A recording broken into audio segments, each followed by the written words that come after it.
una tierra conocida como el planeta azul. Los océanos cubren más del 70% de su superficie, pero el origen de esta colosal cantidad de agua sigue siendo una gran pregunta. Si la miras desde el espacio, la Tierra parece un mundo acuático. Sin embargo, cuando este planeta recién se formó, pudo haber sido completamente árido. Hace unos 4.500 millones de años, la Tierra era solo una esfera incandescente, bombardeada sin cesar por meteoritos y asteroides. La temperatura en aquel entonces era tan alta que todo parecía una lava gigantesca. Bajo tales condiciones, el agua era casi imposible de existir y, sin embargo, hoy en día, nuestro hogar posee océanos de kilómetros de profundidad, resguardando unos 1.300 millones de kilómetros cúbicos de agua.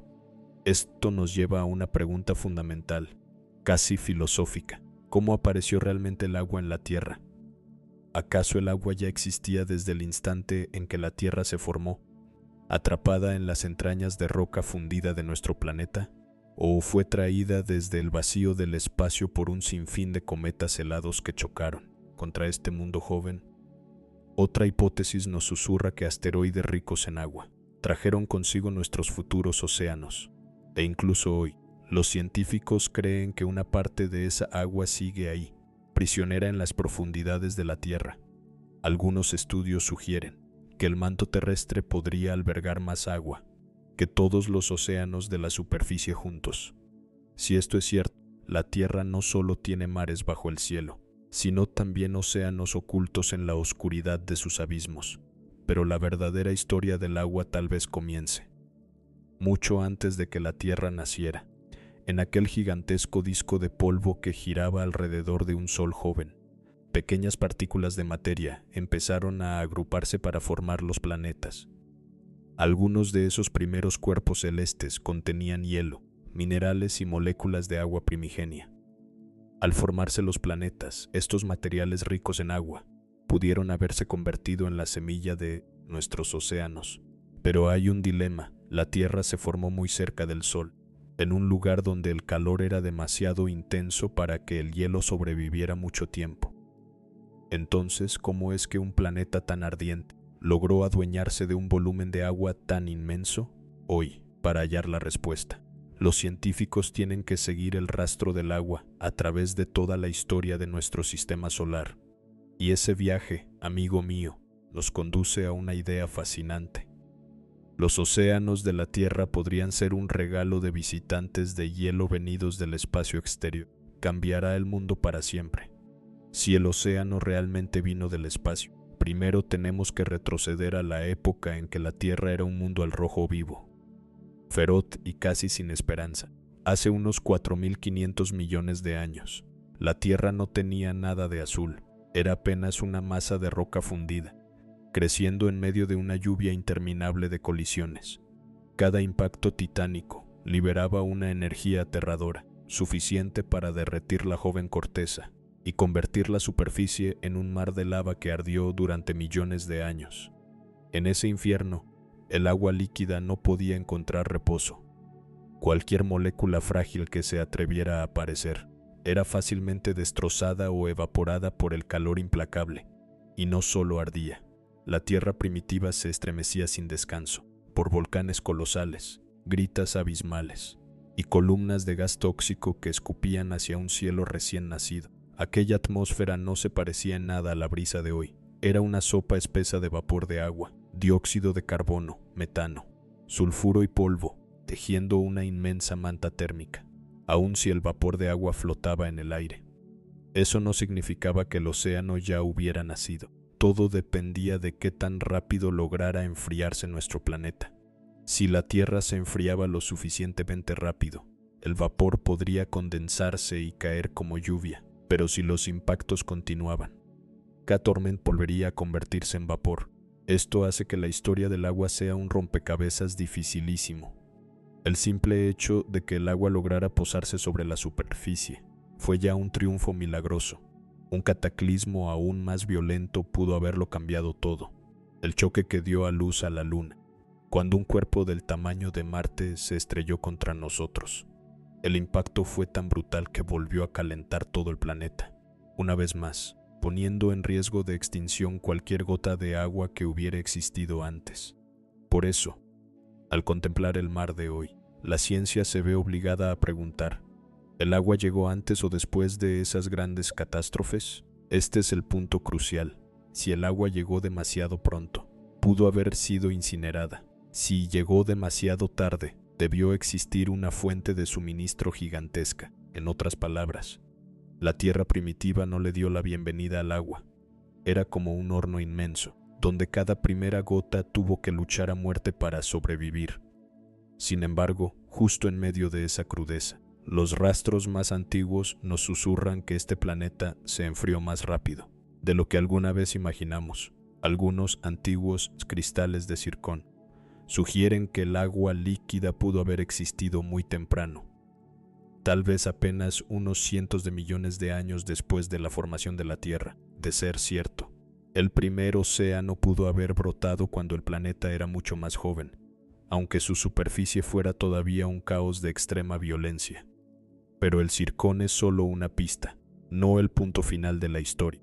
Nos dice que el agua estuvo presente temprano, pero no responde de dónde vino, y precisamente porque la tierra primitiva era tan ardiente, tan indomable. Cualquier teoría sobre el origen del agua tiene que sobrevivir a esta prueba de fuego. Si queremos saber cómo sobrevivió el agua, tenemos que dejar atrás a esta joven tierra y seguir las huellas de los vagabundos de hielo que recorren el sistema solar. Nos movemos hacia afuera, hacia el frío profundo, dejando atrás nuestro hogar primitivo. Miramos hacia la oscura inmensidad helada, donde los cometas errantes fueron vistos alguna vez como los mensajeros del agua. La idea tiene un encanto irresistible. Si los cometas están cargados de hielo, cada impacto contra la joven Tierra pudo haber derramado agua sobre ella. Durante mucho tiempo, imaginamos a los cometas como bolas de nieve sucia, una mezcla de hielo de agua, polvo de roca y materia orgánica antigua. Nacieron en los rincones más lejanos del Sol, donde el frío es tan profundo que el agua se congela y perdura por miles de millones de años. Eso convierte a los cometas en los candidatos naturales. Si la Tierra era demasiado caliente para retener el agua al principio, tal vez se la entregaron después. En este escenario, el joven sistema solar era un caos, como una gigantesca galería de tiro, lanzando cuerpos de hielo contra los planetas rocosos. Cada cometa que se estrellaba no solo dejaba un cráter descomunal, sino que liberaba vapor de agua, hielo derretido y materiales orgánicos. Si los choques fueron suficientes, la cantidad de agua acumulada con el tiempo pudo volverse inmensa, hasta terminar cubriendo toda la superficie. Esa idea solía ser muy convincente, porque le daba sentido a la intuición más simple, de que el océano tenía que venir de un lugar mucho más frío que la Tierra. Pero en la ciencia, una idea hermosa no basta. Tiene que sobrevivir a las cicatrices químicas que quedaron grabadas en el tiempo. Los investigadores comenzaron a comparar el agua de la Tierra con la de los cometas, usando un marcador muy especial, la proporción de deuterio sobre hidrógeno. Esta huella digital isotópica nos permite rastrear el linaje del agua en el sistema solar, si el agua del mar viniera principalmente de los cometas. Sus huellas digitales tendrían que ser casi idénticas a las del agua que bebemos hoy. Sin embargo, a medida que las sondas y los telescopios leían la historia de más cometas, el panorama se volvió más enredado. Algunos cometas mostraron una proporción bastante cercana a nuestra agua, reviviendo la esperanza después de la duda, pero muchos otros revelaron una diferencia abismal, como si pertenecieran a familias de agua completamente distintas. Y eso nos dejó un gran problema. Si todo dependiera de los cometas, ¿por qué los océanos de hoy no llevan una marca uniforme?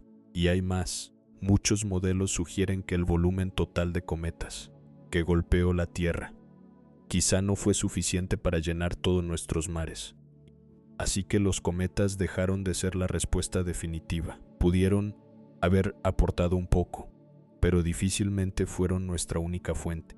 Y cuando la hipótesis más romántica comenzó a tambalearse, la búsqueda giró de golpe hacia unos cuerpos de roca mucho más oscuros, un reino más frío y más oscuro, con la teoría de los cometas perdiendo fuerza. La mirada de la ciencia se posó en objetos más sombríos, más pequeños, pero quizá infinitamente más importantes. Hablamos de las condritas carbonáceas, esas reliquias antiquísimas, que han permanecido casi intactas desde el amanecer de nuestro sistema solar. No brillan en el cielo como los cometas, ni presumen una cola majestuosa, pero en sus entrañas podrían esconder lo que la Tierra más anhelaba. Muchos de los meteoritos que caen al suelo hoy en día se consideran pedazos rotos de aquellos asteroides de tiempos inmemoriales. Al partirlos y analizarlos, los científicos encontraron minerales hidratados, compuestos de carbono y rastros del material más primigenio. Dicho de otro modo, no son simples piedras resecas, son como vasijas milenarias, que han mantenido el agua prisionera en su propia estructura mineral. Pero lo que realmente atrapó la atención de la comunidad científica fue que su huella dactilar isotópica se parece al agua del océano mucho más que la de los cometas.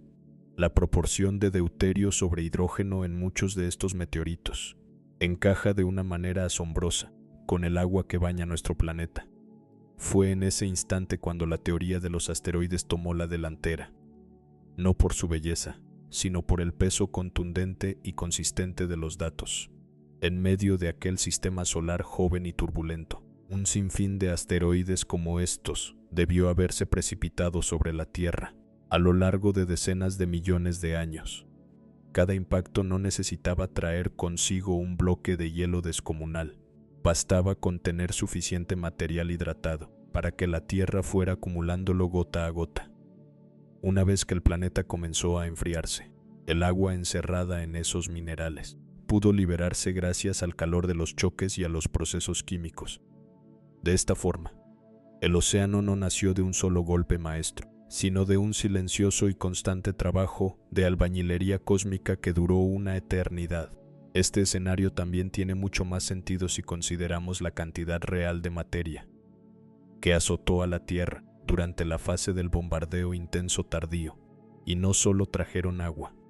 Estos meteoritos bien pudieron haber acarreado las moléculas orgánicas, que pusieron los primeros ladrillos para la química de la vida.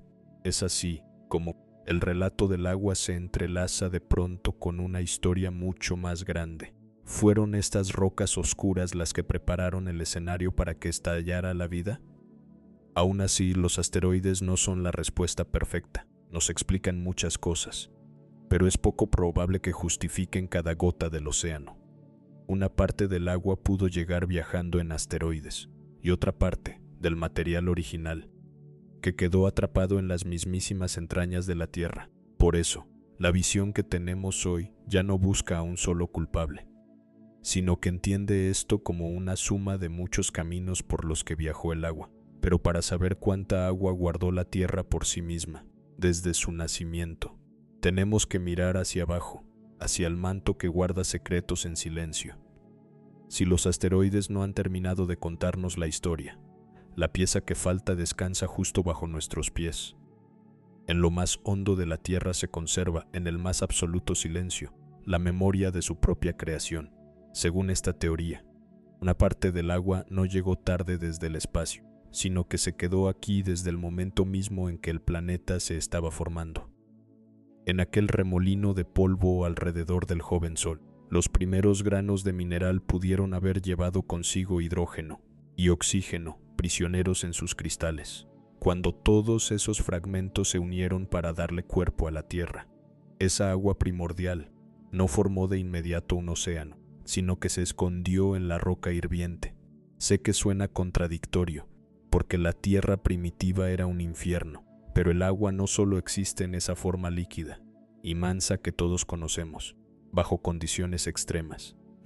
El hidrógeno puede anclarse a los minerales del manto, esperando pacientemente a que el planeta se enfríe para poder liberarse. Cuando la joven Tierra comenzó a calmarse, los volcanes brotaron por todas partes, abriendo la primera puerta para que el agua del interior escapara hacia la superficie. En lugar de ser entregada enteramente por forasteros, el agua pudo haber exhalado desde las profundidades a través de incontables erupciones. A este largo proceso se le conoce como desgasificación. el momento en que los elementos volátiles son expulsados del magma para inundar la atmósfera primitiva. Al principio, toda esa agua flotaba principalmente como vapor.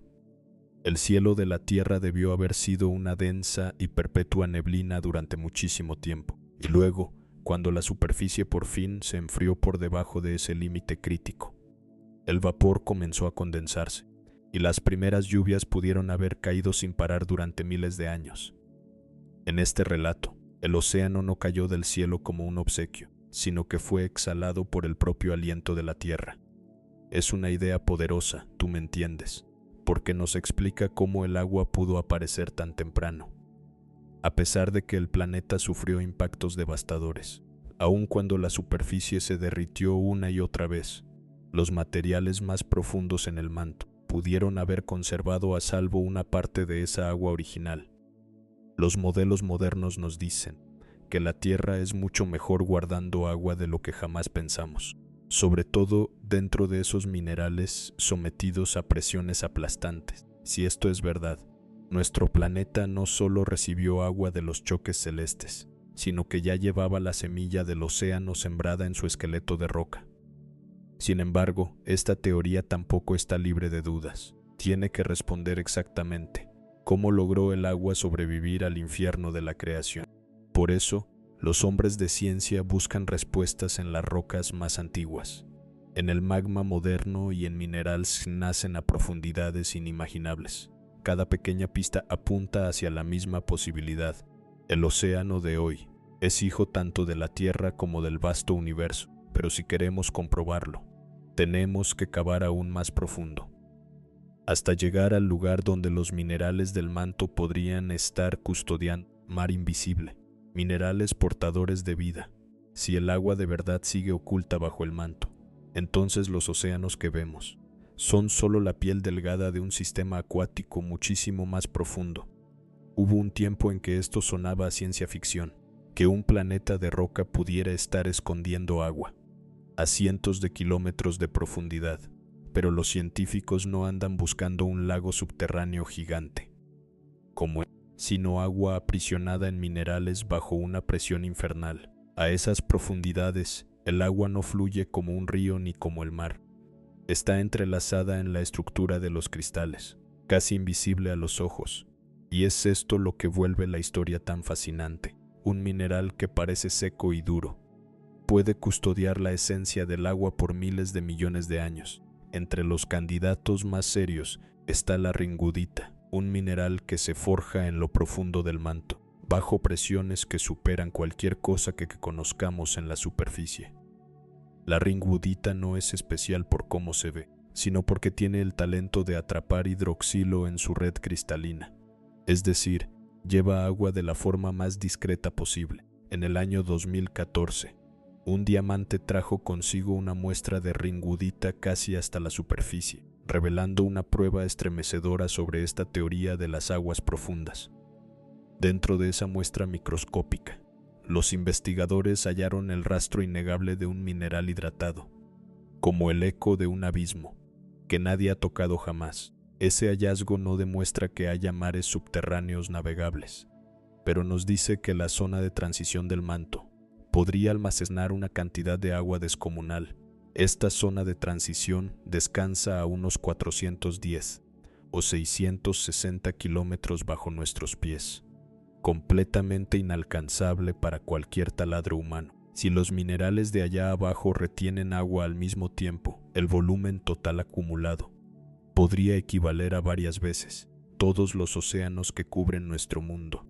Cuando las placas tectónicas se hunden, pueden arrastrar consigo aún más agua desde la superficie hacia las profundidades, alimentando un ciclo que dura eones. Eso significa que el agua en la Tierra no se queda quieta, desciende, asciende y cambia de forma a lo largo del tiempo geológico.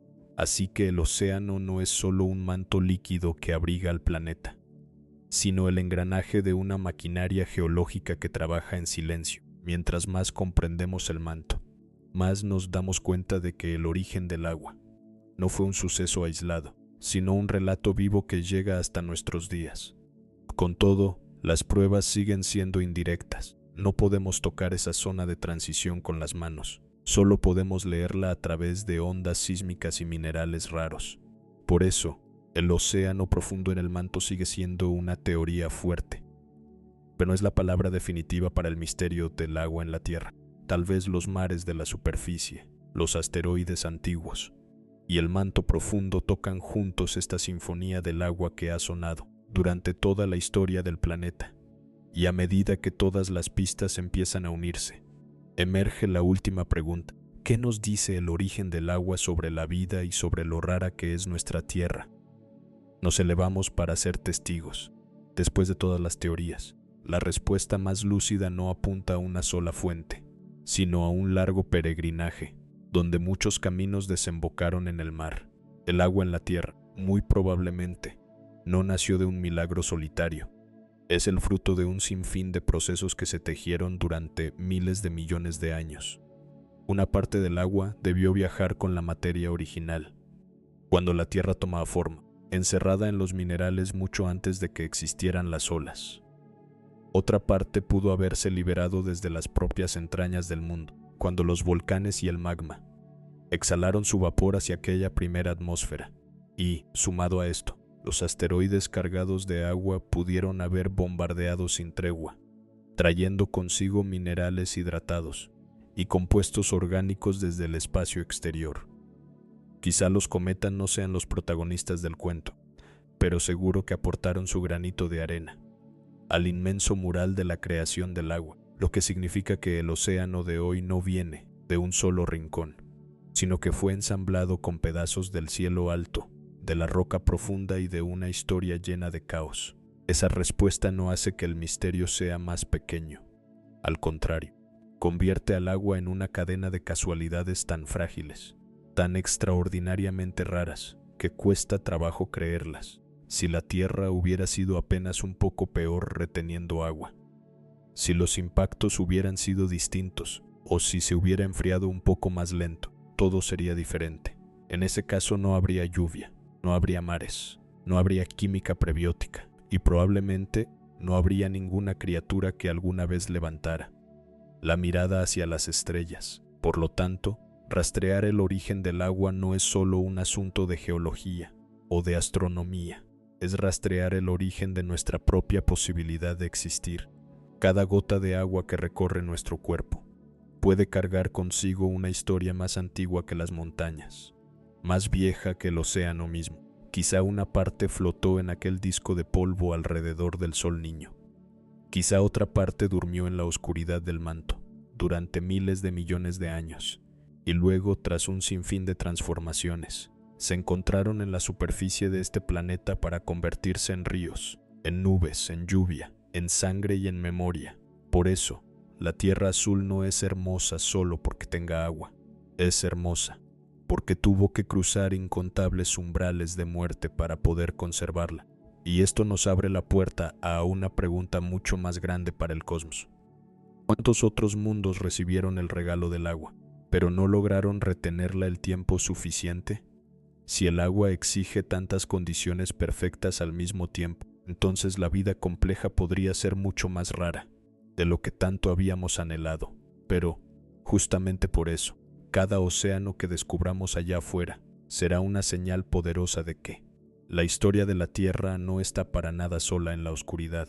Y al final, la pregunta de dónde viene el agua nos devuelve a una certeza muy humilde. La vida comenzó en el instante en que este planeta logró abrazar a sus mares. Desde el polvo de estrellas, la roca profunda, el fuego de los volcanes y el cielo antiguo, el agua llegó hasta aquí. Y a partir del agua, toda nuestra historia echó a andar.